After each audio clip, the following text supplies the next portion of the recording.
আমরা যারা Android phone ব্যবহার করি, নতুন হোক পুরাতন হোক, বিশেষ করে কিন্তু আমরা যারা পুরাতন ফোন ব্যবহার করি, অনেক সময় কিন্তু পুরাতন ফোন ক্রয় করি। বিশেষ করে আমাদের আপুরা যারা আছে, ভাবিরে আপুরা কী করে, তারা অনেক সময় দেখা গেছে নতুন ফোন কেনে না, ওই মার্কেট থেকে বা মনে করেন যে আশেপাশে বাড়ির কারোর থেকে অনেক সময় সেকেন্ড হ্যান্ড ফোন কিনে। আর এই সেকেন্ড হ্যান্ড ফোন কিনে অনেক মানুষ মারাত্মক দুর্ঘটনার শিকার হয়েছে জীবনে অনেকেই। কিছুদিন আগে একজন অনেক বড় viral content creator Manjarul Manna, আগে তালাশ, সঙ্গেই থাকুন তালাশের, সে মানজারুল মান্না সেই তালাশের, ঠিক আছে, ক্রাইম রিপোর্টার, সে একটা ক্রাইম রিপোর্ট করেছিল। সেটার মধ্যে তুলছে যে মোবাইলের যে পার্সোনাল যে ভিডিও, সেই পার্সোনাল ভিডিও ফাঁস হয়ে যাওয়ার কারণে তারা এলাকায় এমন একটা অবস্থা হয়েছে, এলাকা থেকে তারা মনে করেন যে চলে গেছে অনেক দূরে, এক শহর থেকে আর এক শহর চলে আসছে, মনে করেন ঢাকা থেকে চট্টগ্রাম চলে আসছে।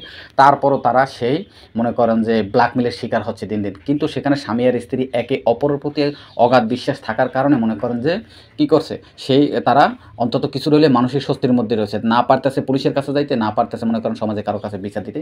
এর অন্যতম কারণ হইতেছে যে আমরা যে জিমেলগুলো ব্যবহার করি, আমাদের সেই জিমেল কি পুরাতন জিমেল কিনা, যে জিমেলটা অন্য কারো কিনা, বা আমরা দেখা গেছে একটা পুরাতন মোবাইল বিক্রি করছি, সেই মোবাইলে মনে করেন আমাদের একটা জিমেল দিয়ে খুলছিলাম নতুন অবস্থায় কিনে, সেই জিমেলটা যার কাছে বিক্রি করছি সে ব্যবহার করতেছে, সেখান থেকে সে গোপন সব তথ্য ফাঁস করে নিয়ে তারপর মনে করেন যে ভাইরাল করে দিচ্ছে, ব্ল্যাকমেল করতেছে, ঠিক আছে।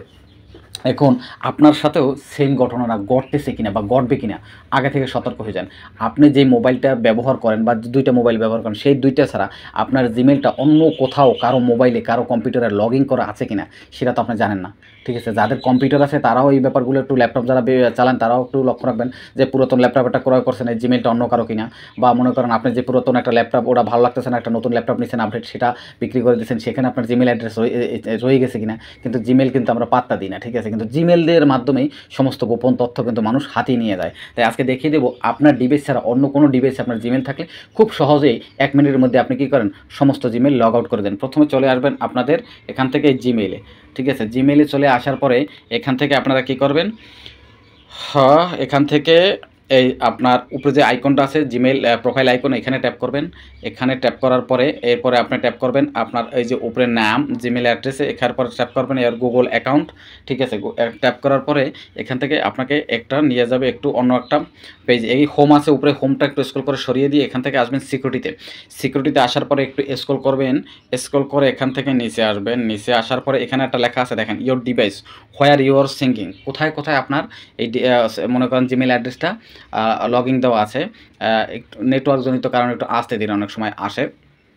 এই দেখেন আমার এটা আছে, ঠিক আছে, দুইটা জায়গায়, একটা হচ্ছে ঠিক আছে Oppo A7 আর একটা হইতেছে CPH 2387। এখন আমার এই মোবাইলটা হচ্ছে Oppo A7, CPH 2387টা কোথায় আমি জানি না। তাহলে কী করবো, আমি এইটা দেখেন 7 মিনিট আগে কিন্তু সে 8 মিনিট আগে 14 মিনিট আগে কিন্তু সে লগ ইন করছিল। তার মানে আমি এটা একবার ট্যাপ করবো, পেজে ট্যাপ করার পরে আমাকে নিয়ে যাবে ওই পেজে, ঠিক আছে, যে পেজে ও আছে।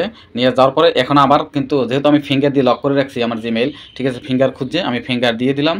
ফিঙ্গার দিয়ে দেওয়ার পরে আসছে, ঠিক আছে। এখন উপরে এই কোনায় দেখেন সিং আউট, ঠিক আছে, আমি সিং আউট করে দেবো, ঠিক আছে, সিং আউট, ঠিক আছে।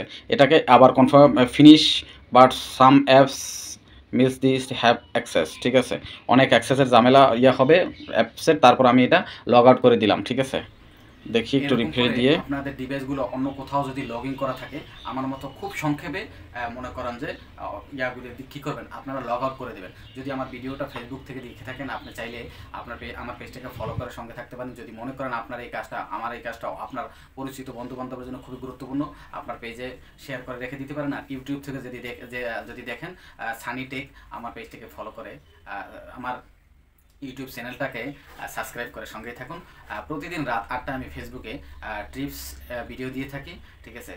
প্রতিদিন রাত 8টার ভিডিওটা দেখবেন, আশা করি গুরুত্বপূর্ণ জিনিস শিখতে পারবেন। আজকের মতো বিদায় নিলাম, আল্লাহ হাফেজ, আসসালামু আলাইকুম।